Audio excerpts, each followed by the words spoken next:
아이폰 17 제가 3주 동안 생폰으로 사용을 해봤는데요. 결론부터 말씀드릴게요. 흠집 미쳤습니다. 근데 그것만 빼면 완성형이에요. 오늘 영상에서 왜 제가 아이폰 17이 고트라고 부를 수 있는지, 그리고 생폰으로 쓸 거면 어디서부터 망가지는지 전부 보여드리도록 할게요. 설명란 참고하시면 아이폰 17 이벤트 하고 있으니까 참여도 많이 해주시면 좋을 것 같네요.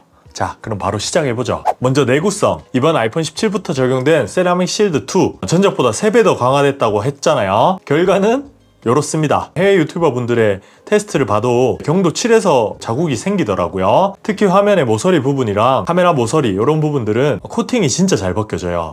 그냥 생폰으로 쓰기에는 아직도 여전히 좀 불안하다는 게 제 의견입니다. 저도 특별히 주머니에 막 되게 거친 물건을 넣거나 그러진 않았거든요. 근데 그 미세한 먼지들, 모래 같은 그런 잔여물들, 그런 것들로 다 긁힘이 있고요. 그리고 뭐 테이블 위에 이렇게 올려두다 보면 또 긁히는 거죠. 이렇게 꺼내면서 그렇게 흠집이 많이 생긴 것 같습니다. 그리고 뭐 알루미늄 부분이랑 뒷면 유리 이런 부분들의 흠집은 거의 없습니다. 카메라 부분도 범퍼 부분에 살짝 잔기스가 있긴 한데 눈에 띄는 흠집은 없는 것 같아요. 그래서 결론은 케이스 없이 쓰고 싶다. 가능은 한데 생폰 감성 대가로 많은 걸 지불해야 된다. 이게 현실인 것 같습니다. 애플케어 플러스 안 하실 분들은 케이스 정도는 하자고요. 테두리 부분이 워낙 흠집이 많이 생기니까 그것만 참고하시면 될 것 같고요. 그리고 이제 성능 이야기를 할 건데요. 이건 뭐 정말 좋습니다. 이번 A19 진짜 배터리 효율도 좋고요. 발열도 거의 안 나요. 물론 뭐 정말 하드한 게임을 하면 발열이 안 나는 건 아니지만 발열 관리도 꽤 잘 해주더라고요. 성능 때문에 프로를 사야 된다? 그건 절대 아닌 것 같습니다. 요것만 해도 저는 충분했고요. 거기에 배터리 효율이 정말 좋더라고요. 전작과 비교하면 뭐 30분에서 1시간 정도 더 오래 간다고 하는데 그것도 꽤 체감이 돼요. 뭐 보조 배터리 없이도 여행을 가서 뭐 카메라 쭉 사용하고 게임 간단하게 하고 뭐 웹서핑 다 하고 집에 돌아와도 충분한 정도. 그러니까 반나절은 충분히 쓸 수 있다, 이렇게 보시면 됩니다. 그리고 또 만족스러웠던 게 디자인이죠. 전작과 똑같지 않냐 이렇게 할 수도 있는데 이번에는 컬러가 진짜 예뻐요. 특히 제가 산 이 세이지 컬러 볼 때마다 예쁩니다. 주변에서도 다들 예쁘다고 했고요. 화이트나 블랙이 좀 무난하고 질리지 않는 선택이라고 하지만 이번에는 세이지 한번 과감하게 선택해 보시는 것도 추천드려요. 생폰을 쓰니까 진짜 예쁘더라고요. 그리고 6.3인치에 대한 이야기도 조금 해야겠죠. 저는 개인적으로 스마트폰은 좀 큰 걸 좋아하거든요. 그래서 큰 걸 쓰다가 6.3인치를 쓰니까 답답한 감은 없지 않아 있었습니다.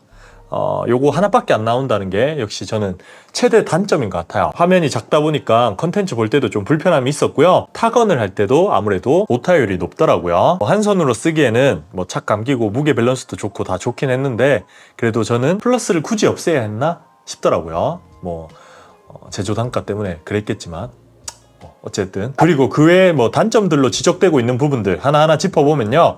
일단 셀룰러가 끊긴다는 이야기가 많죠. 근데 저는 그 부분은 겪지 못했어요. 간혹 좀 느려진다 이런 느낌은 있었지만 타 스마트폰을 쓸 때도 충분히 느꼈던 부분이거든요. 그래서 안테나 부분은 제가 나중에 기회 되면 제대로 한번 테스트를 해보도록 하겠습니다. 그리고 이제 또 다른 단점으로 지적되고 있는 게 이 스피커죠. 요거는 조금은 아쉽긴 해요. 스피커 자체의 음색, 뭐 밸런스 이런 것들은 충분히 괜찮다고 느껴지는데 출력 자체가 조금 작긴 합니다. 이건 아이폰 16 프로 맥스고요. 이건 아이폰 17입니다. 물론 뭐 체급 차이가 조금 나서 뭐 소리 자체가 좀 차이가 날 수 있지만 그래도 한번 들어보시죠. 일단 최대 볼륨이에요.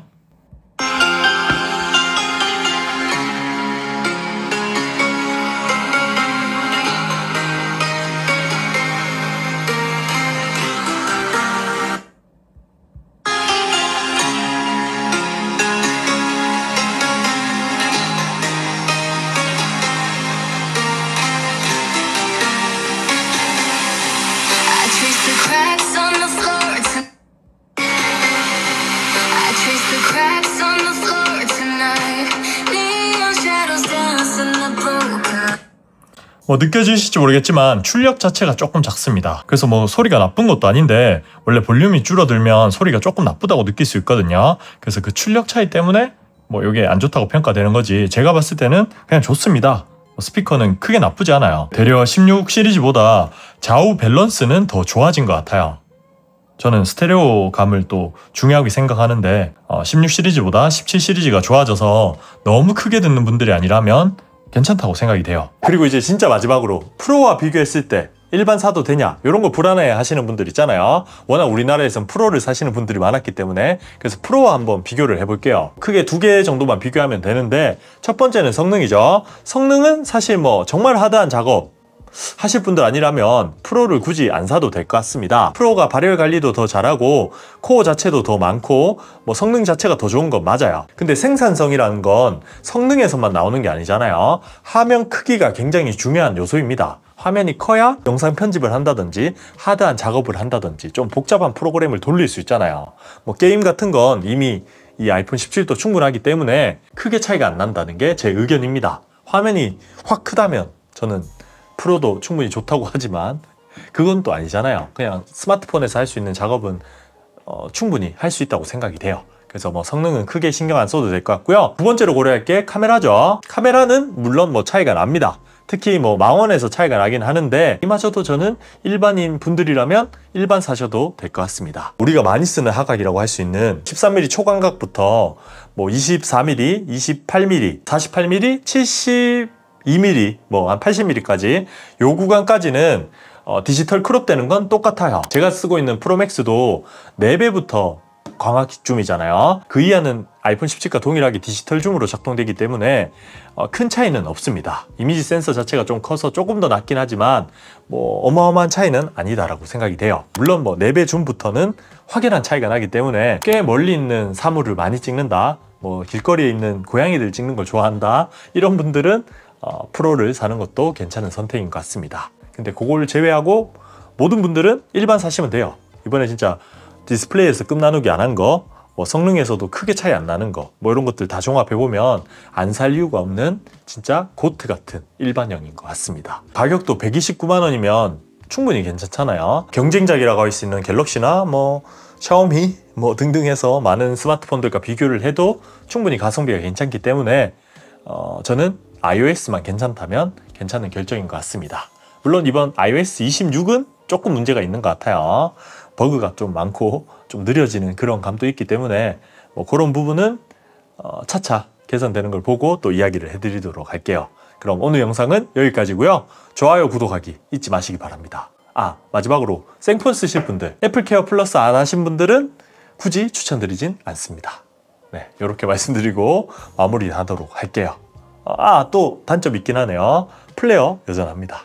이것도 좀 화나긴 해요.